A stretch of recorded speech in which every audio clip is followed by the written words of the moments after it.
हमारे साथ इस समय आइए हम सीधे चलते हैं, आपको लिए चलते हैं जयपुर के जिले धांकिया गांव, जहां सूचना प्रसारण राज्य मंत्री राज्यवर्धन राठौर किसानों और गांववासियों को संबोधित कर रहे हैं।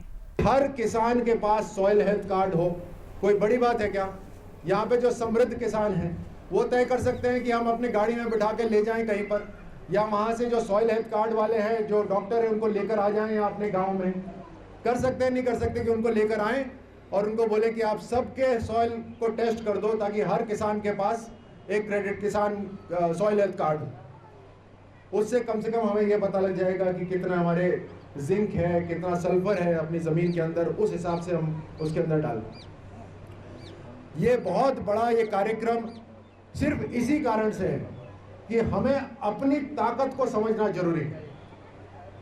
अपनी ताकत को जब हम समझेंगे तो फिर हमें विश्वास होगा अपने ऊपर कि हमें किसी के ऊपर निर्भर रहने की जरूरत नहीं है, हमें किसी के आगे हाथ फैलाने की जरूरत नहीं है।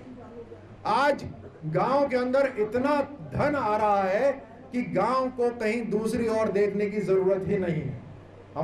हमें विश्वास होना चाहिए और जागरूकता होनी चाहिए। ये कार्यक्रम जागरूकता के लिए भी है कि हमें पता होना चाहिए कितना साधन आ रहा है। हमें बैठना चाहिए सरपंच के साथ, ऐसी ग्राम सभा कई बार होनी चाहिए और ग्राम सभा में तय होना चाहिए आपको केंद्र सरकार कितना काम कर रही है, राज्य सरकार कितना काम कर रही है। ये तो सिर्फ आपको टीवी या रेडियो या अखबार से ही पता चल सकता है ना, लेकिन ग्राम सभा कितना काम कर रही है, गांव की सरकार कितना काम कर रही है, इसके लिए तो टीवी और रेडियो का इंतजार नहीं हो रहा, आपके सामने काम हो रहा है।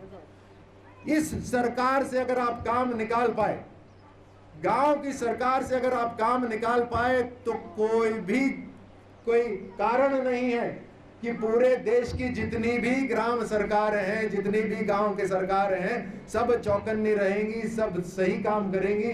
और सब जब सही काम करेंगी तो अपने आप पूरा का पूरा देश सही काम करेगा।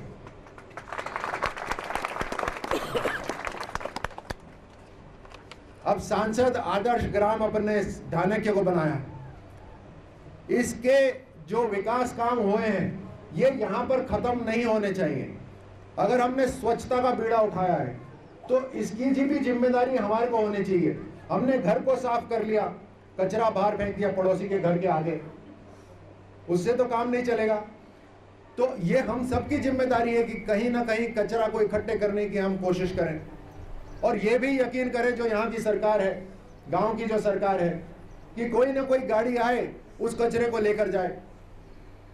जो खाद बनाने वाली प्रक्रिया है, बहुत बढ़िया उदाहरण है किस तरह से हम गांव के अंदर ही खाद की तैयारी कर सकते हैं। पूरा का पूरा गांव मिल सकता है खाद की तैयारी में, मिल सकता है नहीं? आप तो एक्सपर्ट हैं इसके अंदर। तो इतने सारी चीजें हैं जो हम सब मिलकर कर सकते हैं। अभी